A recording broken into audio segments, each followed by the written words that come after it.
নমস্কার।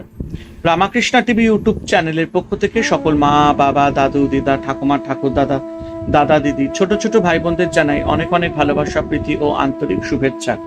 সবাই ভালো আছেন, ভালো থাকবেন।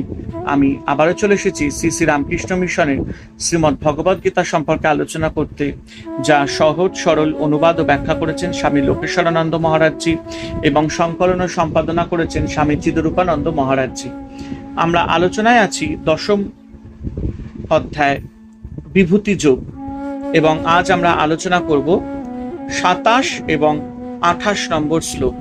এবং একটি কথা বলবো, যারা যারা আমার এই শ্রীমদ্ ভগবদ গীতার আলোচনার ভিডিও দেখা মিস করেছেন, রামাকৃষ্ণা টিভি ইউটিউব চ্যানেলে আসুন এবং শ্রীমদ্ ভগবদ গীতা প্লে লিস্টে গিয়ে আপনারা আগের ভিডিও বা এপিসোডগুলো দেখে নিতে পারবেন। তো চলুন আজকের আলোচনা শ্রীমদ্ ভগবদ গীতার থেকে দশম অধ্যায় বিভূতি যোগ থেকে 27 এবং 28 নম্বর শ্লোক। উচ্চৈ শ্রবসমাসনং বিদ্ধি মামো মৃতদ্ভবম ঐরাবতং গজেন্দ্রনাং নরানাঞ্চ নরাধিপম।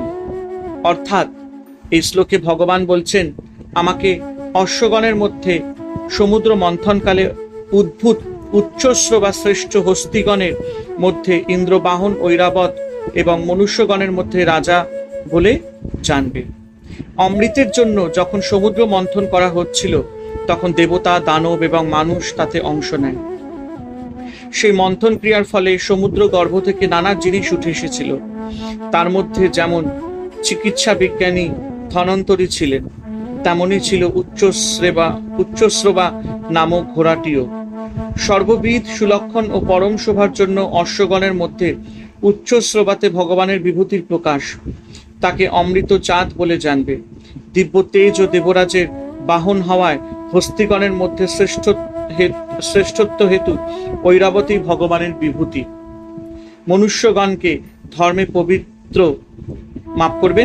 প্রবৃত্ত ও অধর্ম হতে নিবৃত করবার একমাত্র নেতা, শাসনকর্তা বলে রাজাই মানবগণের মধ্যে ভগবানের বিশেষ বিভূতি।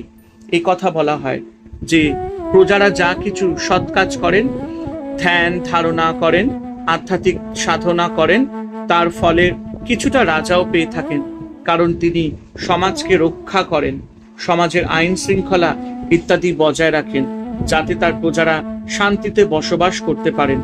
তাই তিনি নরাধিপ অর্থাৎ রাজা।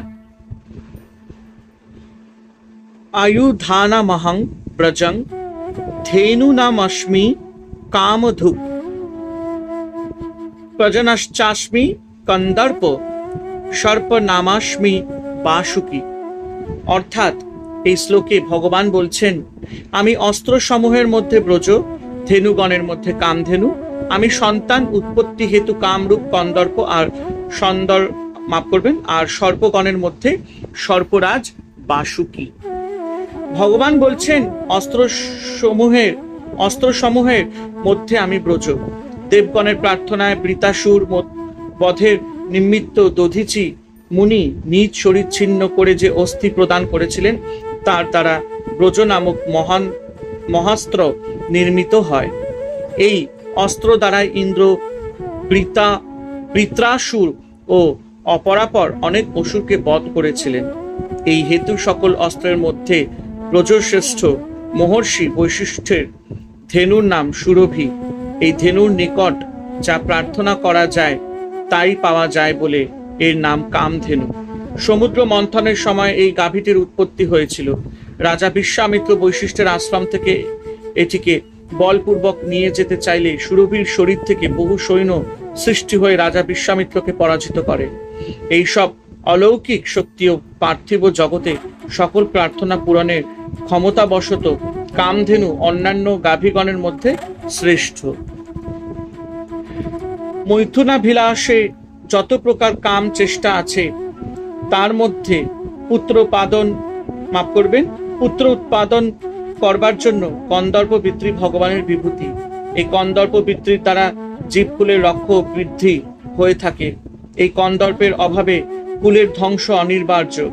আবার সকল সর্পগণের মধ্যে তাদের রাজা বাসুকি শ্রেষ্ঠ। এই বাসুকি স্বীয় মস্তকের উপর পৃথিবীকে ধারণ করে আছেন। এই কারণেই ইনি সর্পগণের মধ্যে শ্রেষ্ঠ এবং ভগবানের বিভূতি।